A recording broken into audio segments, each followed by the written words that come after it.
Communities with Vibrant Communities. We're very excited about the webinar today. We're going to introduce Built for Zero Canada, which is an initiative of the Canadian Alliance to End Homelessness and an ambitious national change effort that applies a collaborative peer learning approach to ending chronic homelessness. That's great. Thank you so much, Allison. And we're really excited to be on this call. We've been chatting back and forth with Tamarack, just given some of the parallels in our work and our approach and some of the issues. And so this is great to partner up and do this webinar together, and particularly to hear from three of our communities who are really leading the way in terms of reductions in chronic homelessness.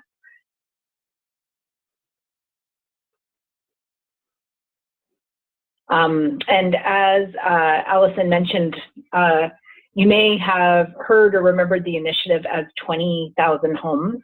We reached the goal, we exceeded the goal of 20,000 homes in February of this year, and then we relaunched as Built for Zero Canada. And I won't go into them, but I've linked in some further information there in case people are interested in reading more about that. So Built for Zero Canada is an ambitious national change effort helping a core group of leading communities end chronic homelessness, and really seeing that as not the end of the work, but the beginning. So as a first step on the path to understanding, learning, and then eliminating all homelessness in Canada.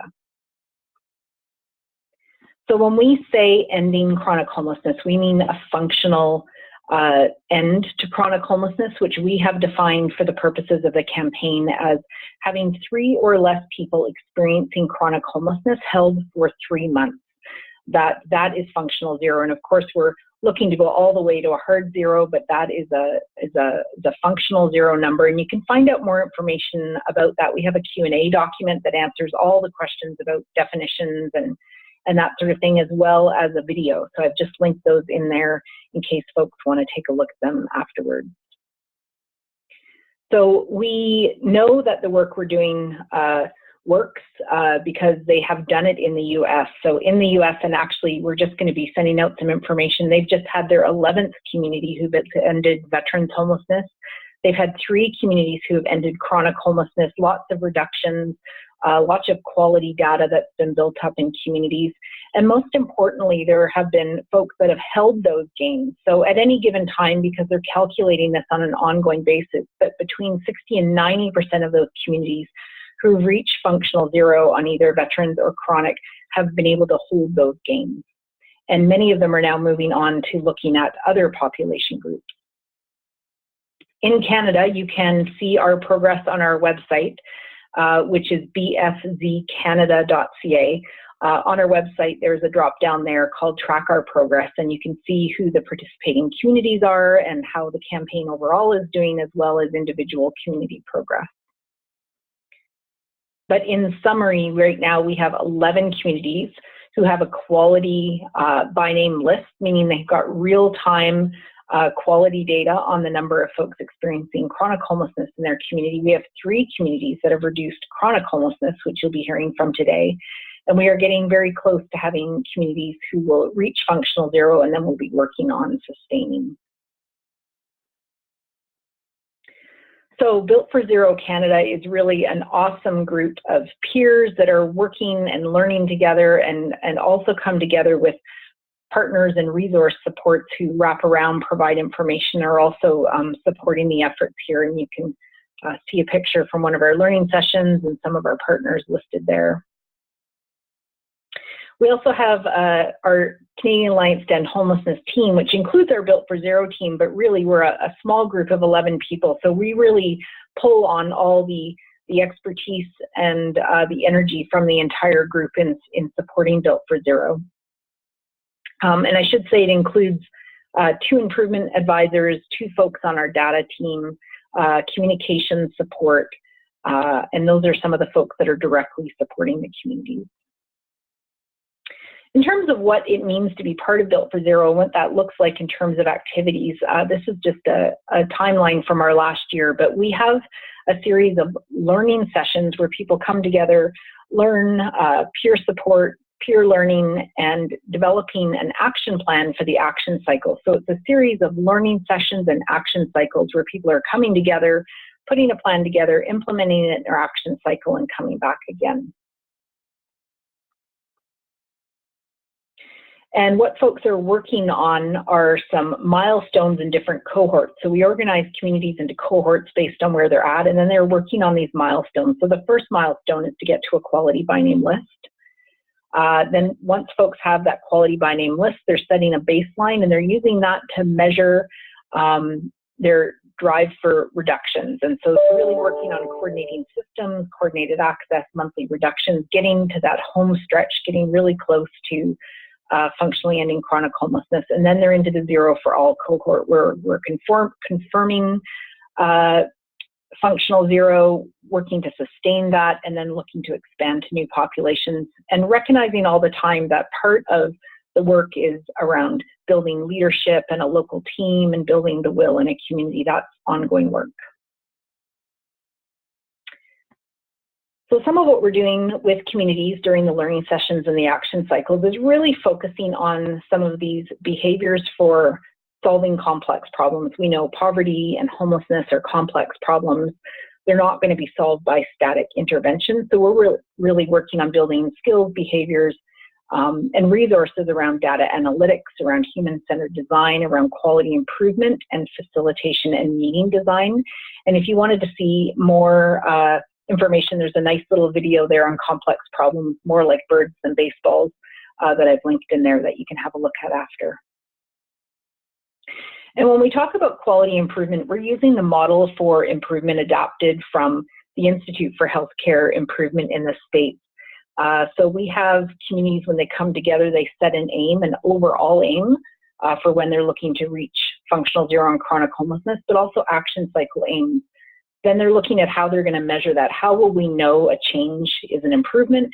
And then we're looking at change ideas. What are the things we can test and try and then measure that we will see if they're getting us closer to that aim? So communities are working on what you might hear other folks talking about are PDSAs. So plan, do, study, act cycles, short tests of change that they can test and see if they're supporting them and moving closer towards their aim. One of the resources that communities have is a change package. And so that's a site that they can go into. All of their information in one place. You can see the communities listed there. People would just click on their community, and then they're going into some resources that are available to them. Their performance management tracker, where we hold and visualize all their data, their improvement portfolio, where they are planning their change ideas, scorecards and tools, so different resources we use to help communities self-assess their progress, think about next steps, and community support plan. And then you'll also see in the drop down up above, there's lots of resources, ability to sign up for coaching, information from the learning sessions and the action cycles. So that was a quick overview of what Built for Zero is all about, what it's aiming for, some of the approaches that we're using. And so hope that gives you a bit of flavor and context for the presentations that are coming up next from communities. And we have 3 awesome community leaders here who are really doing amazing work around homelessness and chronic homelessness in their communities. And we're going to start with Guelph-Wellington, Laurie Richer, and then we'll have Kawartha-Haliburton, Michelle Corley, and then Medicine Hat with Jamie Rogers. So I will now turn it over to Laurie, if that's okay. Laurie? Thanks, Marie, and thank you for having me on this webinar. Guelph-Wellington is a mid-sized community located in the heart of southwestern Ontario, and about an hour's drive to Toronto. The area encompasses 2,661 square kilometers and has 8 municipalities: Centre Wellington, Erin, Guelph, Guelph-Aramasa, Mapleton, Minto, Puslinch, and Wellington North. The total population of our service area is a little over 222,000, over half of which live in the city of Guelph. So about 59% live in the city, and the remainder of the population lives in small urban centers and rural areas throughout Wellington County. So it makes up about 41%, providing rent supports in market rent, and also assisting with grants or loans to purchase and repair homes. In terms of our emergency shelter system, the County of Wellington funds emergency shelters located in the city of Guelph that serve all of the Guelph-Wellington area. We have two main shelter providers that operate 3 different shelters in the city of Guelph that serve youth, adult men, women, and families. In terms of our youth shelter, we have 14 beds, single male shelter that has 22 beds, and mothers and children, we have 16-bed shelter. Motels are something that we use for overflow and is often for families because we don't have a family shelter in our area. So overall, we have about 52 shelter beds in total, and last year we averaged 53 people staying in shelter per night, which means that we're often using those motel rooms. In terms of our data, this is a bit of a snapshot from August 2018 to May 2019. We started our coordinated entry system in February of 2017, helping us to track who is experiencing homelessness in our community. In the beginning, surveys were being predominantly filled out by our shelter providers, and we were constantly engaging with other service providers in our area to increase their participation as well. And this increased engagement from the other service providers and completion of a point-in-time count in April 2018 led to a steep increase in the number of individuals on our by name list. We were just hovering a little bit over 100, and as you see in August, we were already up at 174, which was one of our highest points for us. We did know that every month our inflow was much higher than our outflow. And we've been really working hard to understand the data and use it to implement small tests of change and to evaluate them. From September 2018 to March 2019, we've seen a 24% reduction in the number of individuals on our by name list, and we've set our new target to be at 87 individuals on our by name list by the end of the year, which is a very big goal for us. So what got us here? Always like to say one of the best things that we did was join the 20,000 Homes campaign, now Built for Zero. It's really changed the way that service providers in our community work together to respond to homelessness, really moving from a silo approach to one of collaboration and no wrong door. Our work would not be possible without a community shift in focus towards ending chronic homelessness rather than managing it, which really requires continued collaboration and integration of services to achieve this goal. We continue to engage with service providers in our community to shift the system to one that we share a common vision that is housing focused. Everyone who is homeless in our community is on our by name list. Everyone has access to resources for housing stabilization. We have a common voice to advocate for supportive housing and supports and resources to act in response to our shifting community needs. Most importantly, our shelter providers have been actively engaged and continue to align their supports and services to be more housing focused. And I think that's one of the biggest things that helps us to get where we are right now is their leadership. They actively participate in our Built for Zero action cycles, helping to set our community goals and tests of change to achieve them. They recently invited Ian DeJong from OrgCo to evaluate their current service model and have been really working hard to implement his recommendations to be more housing focused. They've also come up with some creative solutions to identify housing stock. We recently had a partnership with a private landlord, and we currently have 14 units in that building. He's created some office space for them to work out of, and they've also been bringing in additional supports to the building for the tenants to help stabilize it.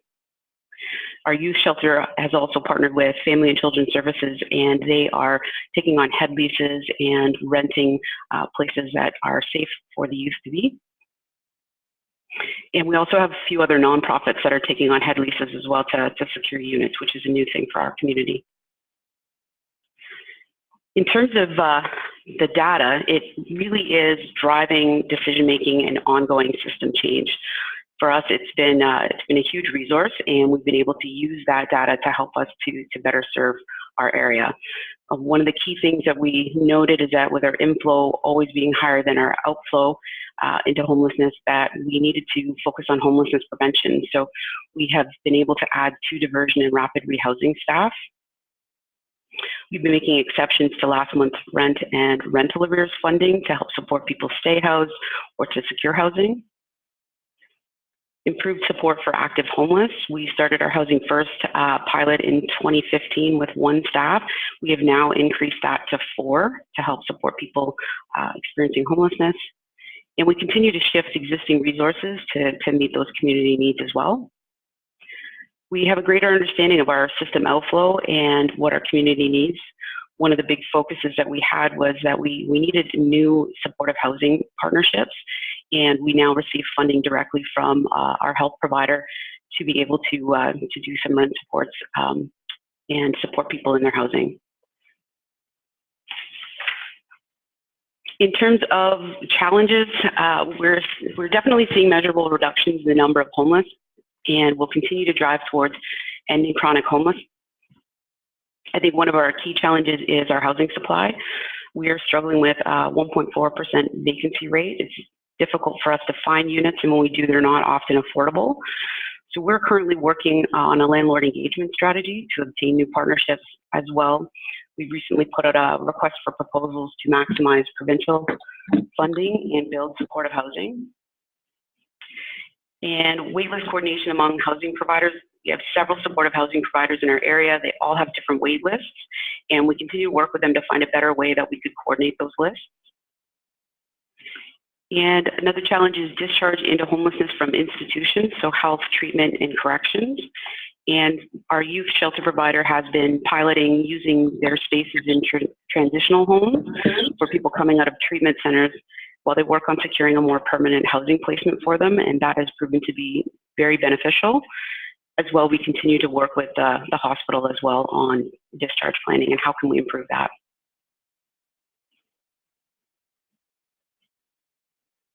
Amazing, Lori. This is Marie. Just wanted to say, like, tons of creative solutions. And, you know, when I look at your challenges here, I would say often these are challenges a lot of communities are facing. And what I really liked about what you were just saying is, you know, you're testing and trying different things to overcome these challenges. You haven't kind of put your hands up and said, oh, well, there's nothing we can do. I don't know if you can say anything more about that. Yeah, I think for us, it's constant. I think we have to be constantly engaging the community, making changes, and always bringing more awareness to homelessness in our area. We've done a great job of getting some media coverage over the last year, and we just keep trying to plug forward and overcome any barriers. Amazing. That's great. Allison, I don't know if you want to pause for questions a little bit after each one, or if you want us to move through all of them and then have questions. How about if anyone has any clarifying questions, we can ask them now, and then we can have a more in-depth discussion at the end of the call. Does anyone just have some any quick clarifying questions? I see one there in the chat box. Can you speak to your landlord engagement strategy? So maybe just a little bit more detail there. Yeah, so we've recently been going out to different housing provider sessions and educating them about homelessness in our community. What does a by name list mean? Our coordinated entry system, our Housing First program. So that's sort of our first step. And then our next step is we're actually looking to hire someone specifically that will be going out to speak to landlords to try to bring units online for us, because we know that we don't have enough stock. And so the more landlords that we can partner with, the better. I think their first strategy will be to connect with landlords that we already have rent supplement agreements with, and then to also branch out to other landlords, finding out what they need from us to be able to partner.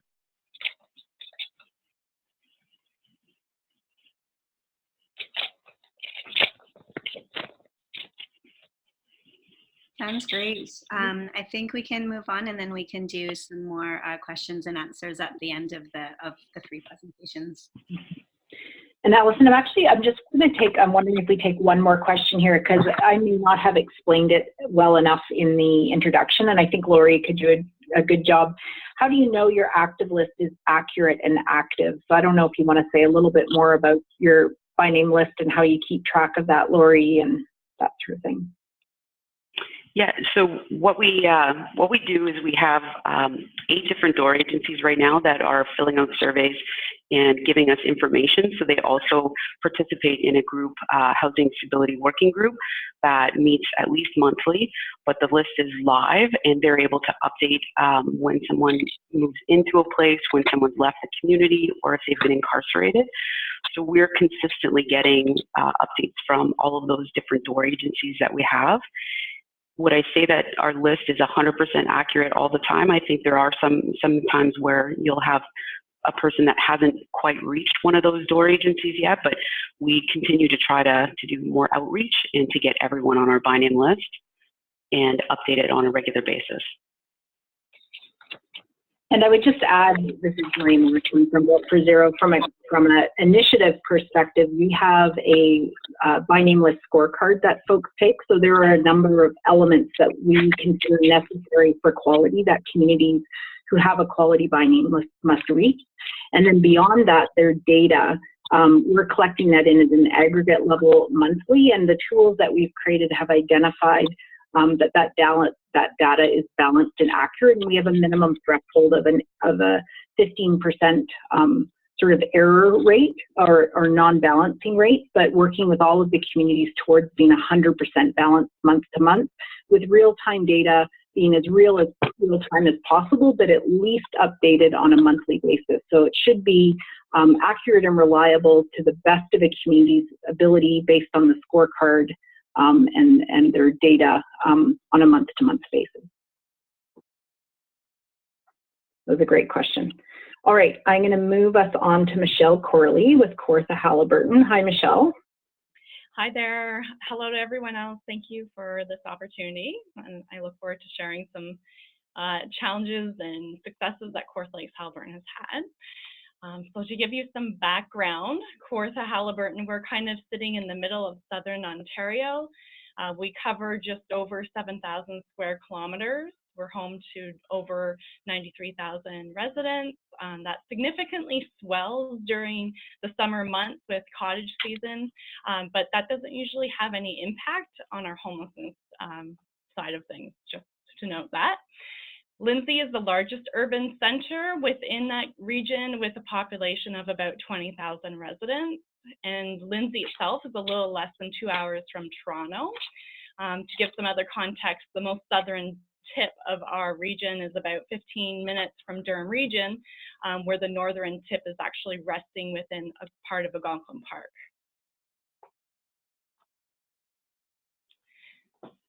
So Kawartha Lakes,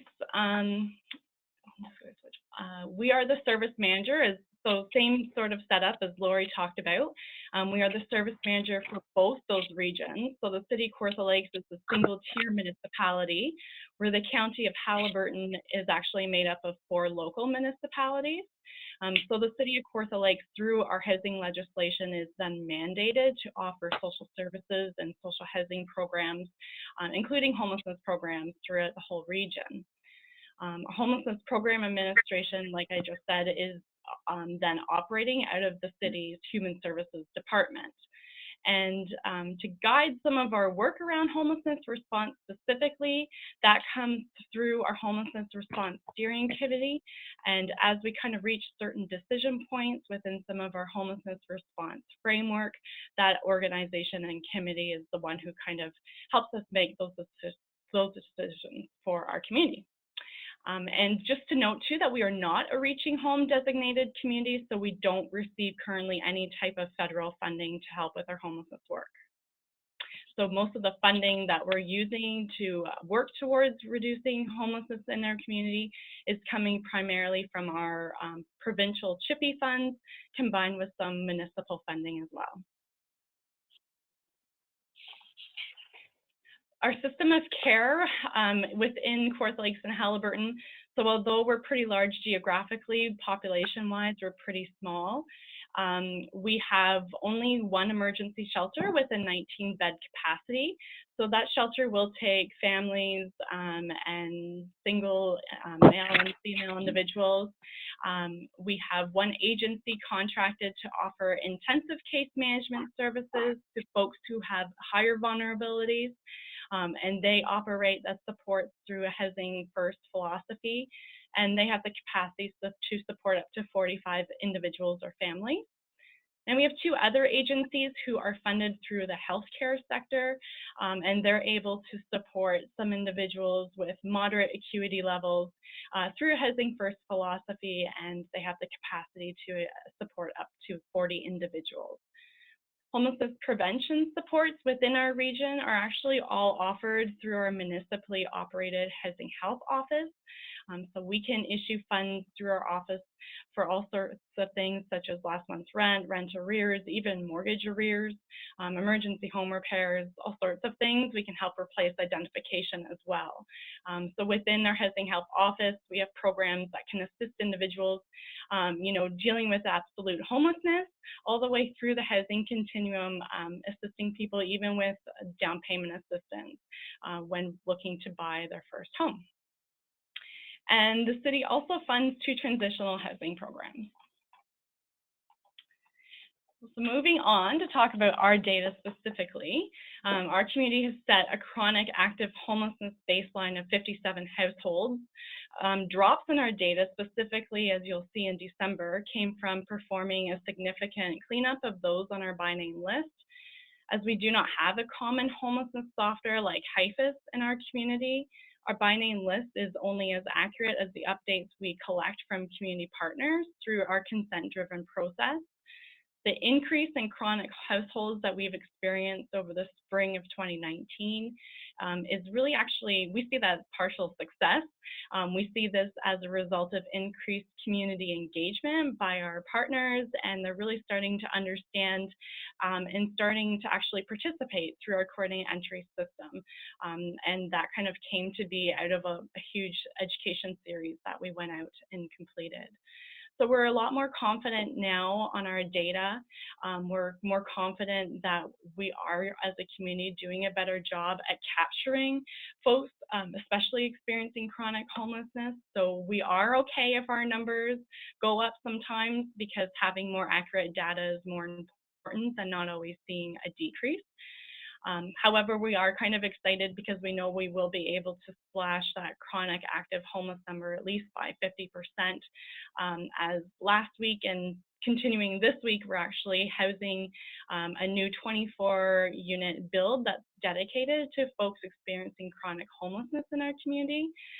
We've also had some other capacity that's been opened up from other intensive case managers. So we're actually moving, in the process right now, moving a lot of chronically homeless individuals off of our by name list and into housing. So we look forward to reporting those numbers in July. So what's got us here? So certainly our connection with what was the 20,000 Homes campaign, now Built for Zero. In May 2016, we joined the 20,000 Homes campaign. And as the 20,000 Homes community, we used a registry week as a launching pad to deepen our understanding of local homelessness and person-specific housing and support needs. Prior to this, we really didn't have a way to determine the extent of homelessness that was present in our community, or were we aware either of the depth and need that these individuals might be experiencing. So we hosted our first registry week in August of 2016 to kind of kickstart this improved effort to end chronic homelessness in our community, and we've certainly found it very valuable. We just have information that we've never had before, and then we can then take action on it. And we've certainly been able to apply for funding because we've had evidence and data to kind of support a need that we look to then have addressed through various opportunities. Michelle, we've had a request for you to speak up just slightly, if you could. Okay. So next also, what's a really big benefit for our community is our homelessness coordinated response team. So HCORT is what we refer to it also. This is where our community meets on a bi-weekly basis, and it's a case conferencing mechanism where this table is actually looking at individuals who are scoring very high on a level of vulnerability as measured based on our common assessment tool that we use in our community.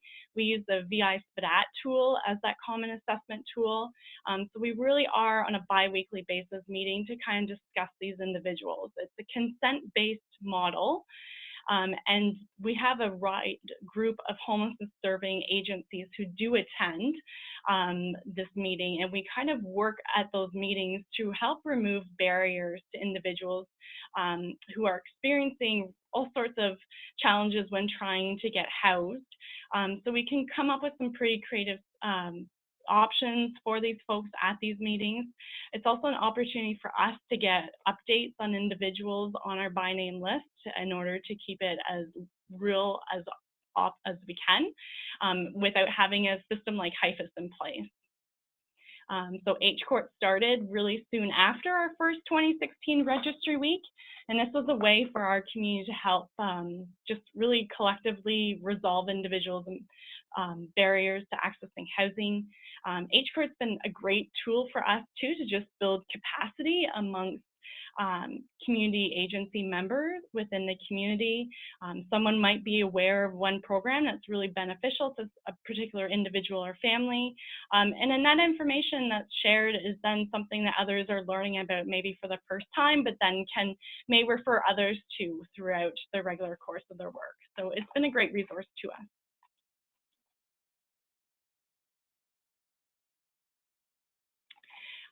So as I kind of touched upon already, what's got us here has certainly been housing. We have a very low vacancy rate for housing, less than 1% in the community for a one-bedroom unit, which is the unit size that's most sought after. So we have to get quite creative here. We look for partnerships, and certainly our biggest partnership has been with KLH Housing Corporation. That's our local housing corporation as titled through our Ontario provincial social housing legislation. So this is by far the largest social housing provider for the region. This provider, because some of the leadership and staffing is shared with our municipality, we're able to kind of take advantage of that common understanding, and their vision has really helped with us really achieving some of these reductions in our chronic homelessness numbers. They've allocated a significant amount of their market rent and new affordable housing program units. So although we're taking some of their units and housing folks from our by name list into these units, we're certainly not affecting that other centralized waiting list for social housing. So it's kind of been our creative way to find some stable housing through a landlord that is very socially minded to help support some of the unique things that come up with housing these individuals with complex co-occurring needs. So in addition to the scattered units we have access to already through the local housing corporation, we, like I mentioned, are in the process of filling 24 brand new one-bedroom units. So kind of like a congregate model, we do have specific offices for Housing First case managers to be working out of to support those individuals on site. The support piece is actually consisting of 2 intensive case managers and 3 housing support workers. So we're really excited to see these units being filled. These individuals who are, getting keys to a brand new unit have had a lot of tears in their eyes over the last week, and it's been a great success to kind of be a part of. So certainly we have to get creative with whatever opportunities we have to take advantage and build units like this. Funding for the capital side of these units actually came from 4 different pots of some provincial funding, some federal provincial funding, some municipal incentives also. So we take what we can get and kind of lump things together so we can have the biggest impact for our community. Some of our challenges, which I think certainly aren't unique to us, is just continued engagement of our partners. We're really asking them to do a lot more on the homelessness side than we ever have before, and they're starting to see the benefits from it. But it's taken some work, and it's going to take continued work. We have had our close homelessness serving agency partners sign a memorandum of understanding so that they are clear on what their expectations are as far as participating in coordinated entry, that we want them to share our vision that we have and principles around coordinated entry. With that, we do want, especially the executive directors of these organizations, to be aware of what type of participation their agency staff are having within this work. You know, sometimes we've certainly found a disconnect between executive directors and frontline staff. One might think there's participation happening by their agency, but not always. So we have ways to kind of provide that communication. Sometimes tough conversations are happening, but we're working through that as that comes up. And we're working on ways to kind of celebrate participation success going forward. Rural outreach is certainly a challenge for us. We have a lot of rural community area and some even remote. So we're working on trying to formalize some options to help us really flesh out that outreach in that area. And then obtaining updates on those on the by name list, as we don't use HIFIS, as I mentioned before. So we have a process in place, but kind of getting the sense from our partners that they're just struggling maybe following some of those process steps. So kind of looking at ways through a test of change to see if we can streamline some processes so we aren't creating barriers for them to be regularly providing us updates for those on the by name list, so we can really have a better idea of our true and accurate data.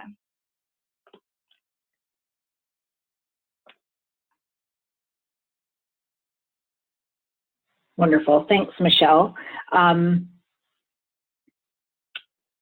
Lots of questions, I think, here and interest from folks who are putting in the chat, understanding more about landlord engagement strategies and things that people are doing. So maybe we'll come back and loop around that at the end, but not seeing any other pressing clarification questions right now, other than, okay, a couple for you, Michelle. Why are you not using HIFIS, and what do you mean by tough conversation? So we're not using HIFIS because we aren't required to, because we aren't reaching home communities. So we aren't receiving federal funding, so that's not a requirement for us. We also wouldn't, with us only having the one shelter too, we wouldn't have automatically a lot of players who would be contributing to it. So we've established and created our own access database, and it's actually serving our needs quite well. So that's kind of in a nutshell why we're not using HIFIS. As far as tough conversations, I think tough conversations are coming from the fact that we have agencies who aren't necessarily participating, and I think we are just trying to make sure that they realize that sometimes if agencies are choosing to not participate in coordinated entry, they're actually disadvantaging some of the very vulnerable folks in our community from actually getting connected to supportive housing. So sometimes I don't think that awareness is there, so sometimes those conversations do have to happen. That's great.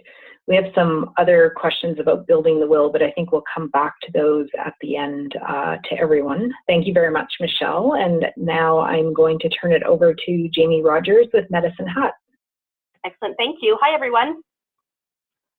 So Medicine Hat, first of all, actually I want to say thanks to Tamarack for having us. Great to be here.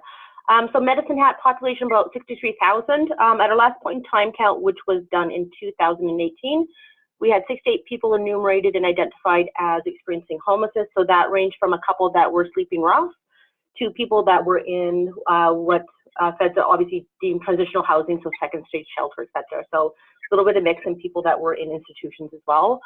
Our governance structure for our delivery here is with the Medicine Hat Community Housing Society, a not-for-profit charitable organization. We are not government. We serve as the community-based organization, so the CBO, and the community entity, CE, in Medicine Hat. Under that community entity, We do both Indigenous homelessness and designated communities. The total portfolio that we invest in communities is about $3.6 million. So a little bit about our service system here. We have a little bit of a legend in the bottom. The green is a federal reaching home funding, and the blue is provincial outreach support service initiative funding, just to give people a context about how much we actually invest in certain programs, and those that are housing first based specifically, and those that are kind of not our peripheral programs, that support programs around that, typically we see housing first get really highlighted in that work, but as you can see by this, with a good system of care, it's more than just housing first. Yes, it is very critical and has been critical for our success, but there's a lot of other things that go on. So our service system here in Medicine Hat, we have 3 emergency shelters. We have 1 youth shelter. There's actually 6 beds in the facility. 1 is a community bed that we fund, so community-based homeless youth. We have an adult shelter run by our Salvation Army. 30 beds are available, and then we have a family violence shelter, which is 30 beds as well. That family violence shelter also has a 2nd stage shelter attached to them. And that shelter this year, typically they only serve women and children. They've actually expanded to serve men fleeing violence as well, and their children. So that's our shelter system. If we go to the next kind of column over, we do have a coordinated access, which we call our central intake, that we dual fund with provincial and federal dollars. They are what we call our gatekeepers to our programs and services that are housing first, rapid rehousing, and PSH based for community. We have 1 housing first program operating in community, 1 rapid rehousing program, 1 PSH program that is operating at 15 beds right now. We actually just got a 2nd property online, and that one will, after a little bit of renovations, will be online here probably within a month. So they will have 30 units to serve people. We have our Graduate Rental Assistance Initiative program, which is short gray is what we call it, and that is for individuals that have graduated housing first or rapid rehousing, and their only barrier to housing stability is actually a housing subsidy check. So rent top up really. We have our Youth Hub Outreach program, which serves community-based homeless youth and actually gets them connected exceptionally well in community. That program also kind of crosses over a little bit with status kids, so kids that are in care, and we work really closely with Children's Services here. We have a Counseling and Addictions program. This one is specific to our Meowson Friendship Center. New this year is the addictions position, which is an Indigenous-based addictions counselor that we've funded up this year finally. It was a long time coming for that program and that position, so really happy to have it. We have a financial administrator program in community, a community-based addictions crisis worker. We actually have 2 workers that actually are based in our police services, so but it's not police service, great partners as well. And they actually are, because they're based out of there, they actually go out with police for calls. If there's crisis or emergent needs in community, they are responsive, and they also hold caseload as well. We have a drop-in program / coffee club, and this is a life preservation type of program. Because our shelter closes at 7:30 in the morning, it gets very hot here and very cold, just like every other part of Canada. So that program stays open from 7:30 in the morning till 11:30, and it was open 24 hours, open to 12 hours during the day when those other services are not available or on stat holidays. We have systems navigators that are really early prevention focused. So this is a team that goes and works with students actually and children. In schools, early educators actually identify kids that are struggling, and work with their families actually to keep them stably housed. Our community capacity building, we put about $100,000 in to train our community partners. Couldn't agree more with the other presenters around. You actually not just train the programs and services that you fund or that you oversee or support, you have to train community as well. I'm just reading the comments around the permanent supportive housing. Yes, sorry for the acronyms. And then we have a maintenance support position as well with our Indigenous group that actually just helps with the move in, move out. Some of the 3 actually new projects that we have on the go is Recovery and Stabilization Program. That is a great partnership with Alberta Health Services, and it's for individuals that have detox and are waiting for treatment. That's 3 beds, and then we have 6 beds for people that have exited out of treatment and not ready to maybe integrate back into community housing or whatever that looks like for them. So it's just a safe place for them to stay until they are ready to transition to to community. Our landlord relations position as well. This one will be launched next week, and that is for community-based, not just a program-based. And our lived experience group. So this is a position that we're hiring for lived experience. This will tie into our Thrive poverty reduction strategy and be available for all community to actually utilize this person. And this is a mentorship type position, and we actually will be training them and working with this person to facilitate groups and to bring the information to a systems level and be able to translate that in a way that makes sense for those that are making decisions, and to actually loop back around for those that are experiencing the day-to-day kind of impact of those decisions being made. And Jamie, what does your provincial funding OSSI stand for? Outreach Support Service Initiatives. Okay, great. All right, thank you. You're welcome. So our data, I love data if people didn't know that already. So this is our data. Our data goes back to, back to 2016. In Medicine Hat, we took an early approach to looking at the data and being really evidence-based, very purposeful. And so our data actually goes back to 2011. So we're dealing with a lot of data, and that's how we make our decisions here, of course. So if we look, we are beyond our chronic threshold level is 3. So you can see we oscillate up and down.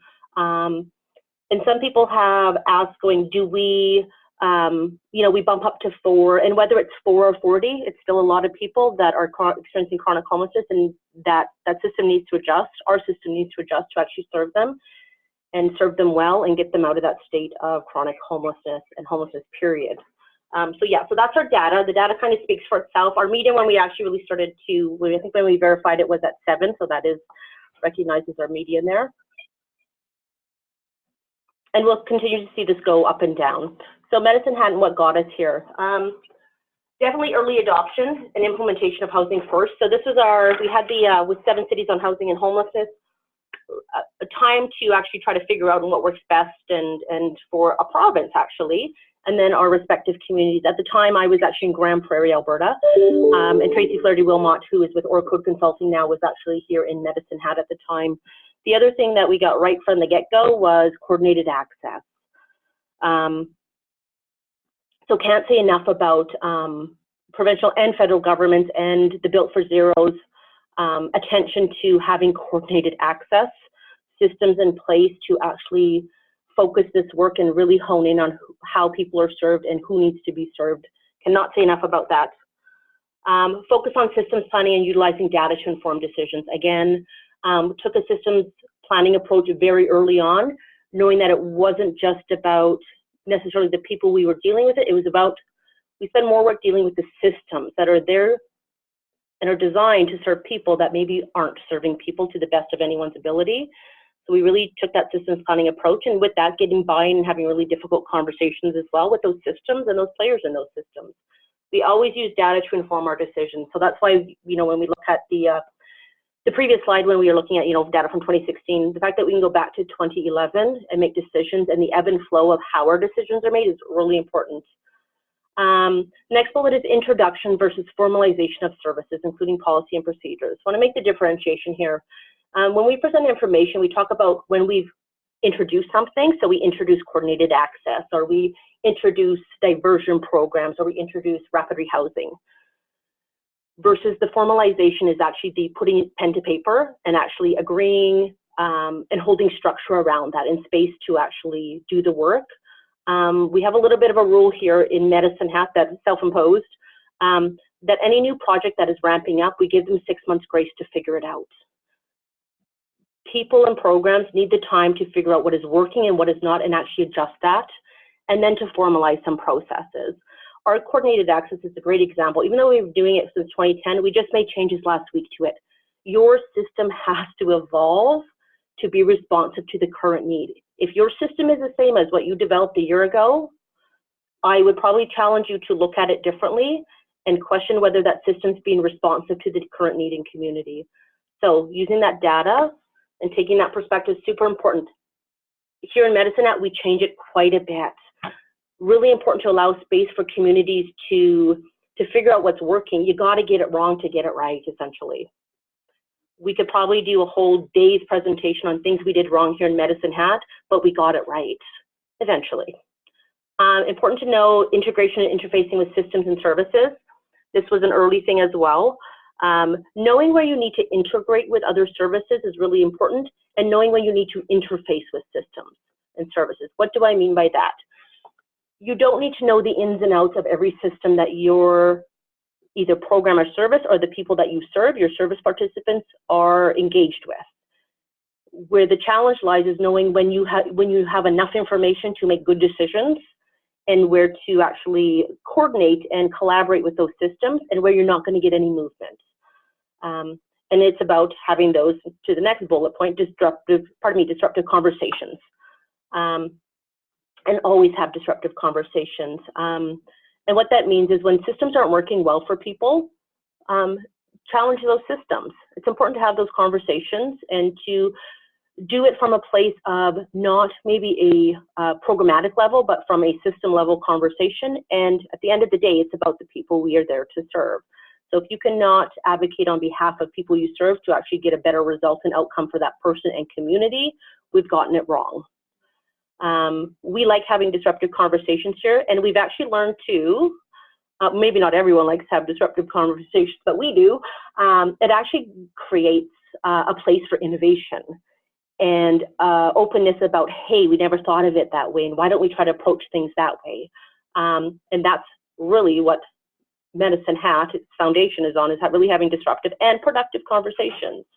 We always say people, programs, policy, and politics, and always in that order. If it's not about and to benefit the people that we serve, well, you're doing it wrong.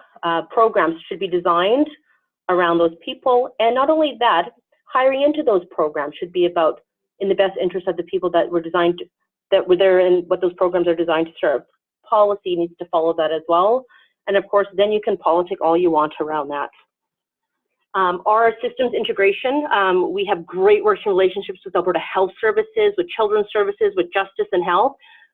I can tell you it was not always that way, and here's the reality. We will ebb and flow through that based on changes in leadership and community dynamics and funding and what that looks like, but be prepared for that ebb and flow. Just because it's right this month doesn't mean it's right next month. Our leaning into challenges. System fatigue. This is not worker burnout. This is not about that. This is around system fatigue. Systems, all of our systems are working really hard to actually make change and promote change to the betterment of community and people we serve. And at some point, systems fatigue out and the work gets really hard. The work is already hard. It gets harder when you're dealing with systems that are really high level. We are experiencing right now, and this language is purposeful, service-resistant participants. What do we mean by that?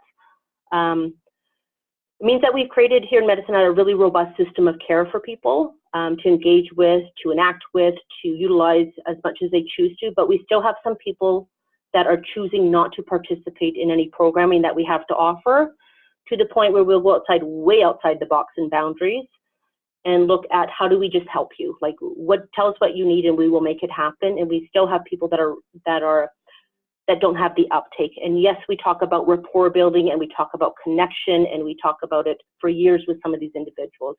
For some reason, and we're not quite sure yet why, whether it's the system that is failing people, which it is, or whether it's how we're hearing people with lived experience articulate what their level of need is and the system not responding appropriately. So we're struggling with that right now and really taking our time to sort that out. To the next point, facilitating choice versus making one when perspectives collide. We don't always have consensus in community about what the best direction is and where we should be going with it. One of the recent conversations we're having in community is about a 30-day stay and pay shelter, because we have some individuals that are not moving from the shelter, even though they have income, have been offered housing. The beauty of having a really robust data is we can go back in and look how much energy, effort, time, etc. is invested in people, and it should always be invested, and what the system is doing wrong to respond to that, and how we actually engage people differently. So our job is to make sure that choice is available for people. It is not our job to make the choice for people. And that is a tough pill to swallow. when we're kind of not the tail end of things, but we're kind of over that hump and looking at other programs and services that we can actually branch off into other things. Definitions, terminology, and changing goalposts. This is our reality check. This is a really positive thing, actually, that we have come to know. And this is about making sure that as definitions change, as terminology changes, that we're actually moving with it and adjusting our system of care here. So service-resistant participants would have never have come out of my mouth 6 months ago. It's now slowly coming out, but it's very purposeful. We also are going towards rethinking sustainability programs and systems, and I think this is probably our biggest takeaway. So the connection with our Thrive, which is our strategy to end poverty and increase well-being here in Medicine Hat, was actually funded mostly in part by Medicine Hat Community Housing Society and my department specifically. So when we think about sustainability of programs and services and systems, and we take that and align it with what people with lived experience, and not just homelessness, but living in poverty, and just those that are struggling in community. When we listen to them differently, what we've learned is that what they are saying they are requiring and needing is not what we are providing, which really jolts the system to rethink it. And in terms of that, what do I mean by that is we're looking at now in Medicine Hat getting really innovative again and kind of disrupting our own system that we created purposely, and looking at service elements for people. Earlier you heard me say people, programs, policy, and politics. I want to almost dismantle that and go just people and service elements. And it's the what do you need today? We tend to always put people in programs. Not everyone needs a program. They need help. And sometimes help doesn't come in the form of a program. It comes in support. So that's kind of what I want you to leave you with, is like rethinking the system elements. Need to also give some context to this. Medicine Hat has cycled through in terms of we've really effectively addressed chronic homelessness in our community. We're kind of at the final phases of that, and as well as our episodic actually aligns with that. I know we're talking about chronic, but episodic homelessness in community aligns with that too. So we're kind of cycling some of our old ideas back in, which is really interesting to see, because some of those old ideas that worked in the context of the situation in community 6 years ago are coming back again. One of them is the landlord relations piece, but the focus is different. So bring up those old ideas again, just because it didn't work well before, or that it's expired a little bit in terms of its appropriateness. Bring those ideas up again. We're actually having really fantastic conversations around things that we used to be going, hey, let's try that again because it's different. Yeah.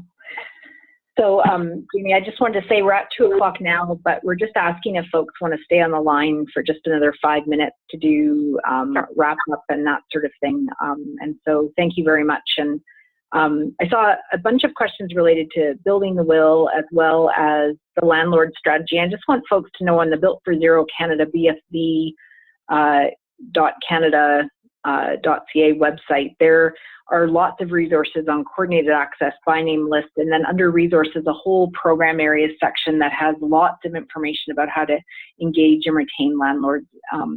Under the resources, there's also a whole video library. So just really wanted people to know that those resources are on the website, but I'm going to turn it over back to Allison now.